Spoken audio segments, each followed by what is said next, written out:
இனிய காலை வணக்கம் என்னவர்களே. நான் தான் உங்கள் பாரதி பேசுகிறேன். நீங்கள் நல்லா இருக்கீங்களா? நான் நல்லா இருக்கேன். இன்றைக்கி நான் ரொம்ப நாள் கழித்து உங்களுக்கு ஒரு கதை சொல்ல போகிறேன். லாஸ்ட்டாக ஒரு கதைங்க, அதில் ஒரு கருத்து இருக்குது. ஒரு குட்டி கிராமத்தில் ஒரு பால் வியாபாரி இருந்தார்.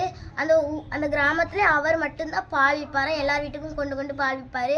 இப்போ மொதல் நாள் 1 லிட்டர் தண்ணியை கலந்தார். அப்படியே 2ஆவது நாள் 2 லிட்டர் தண்ணியை கலந்தோடனே நிறையா துட்டு சேர்ந்தோடனே அப்படியே நிறைய தண்ணி அப்படியே கலந்துக்கிட்டே இருந்தார். அப்படியே ஒரு நாள் அவருக்கு உடம்பு சரியில்லாமல் வந்துட்டு வயிற்று வலி ஆனோடனே ஹாஸ்பிட்டலில் போய் பார்த்தாங்க.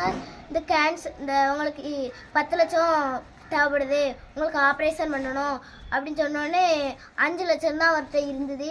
அப்படியே அவரோட சொத்தையும் விற்று 10 லட்சமாக்கி கொண்டு ஹாஸ்பிட்டலில் கொண்டு கொடுத்தோன்னே அவங்களுக்கு உடம்பு குணமாயிட்டு.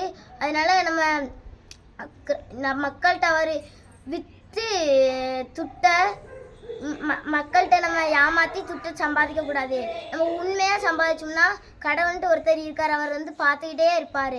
அவர் நம்மளுக்கு நீங்கள் உண்மையாக சம்பாதிச்சிங்கன்னா அவர் நம்மளுக்கு பல மடங்கு நல்லா சம்பாதித்து தருவார், நிறையா ஆரோக்கியத்தும் தருவார்.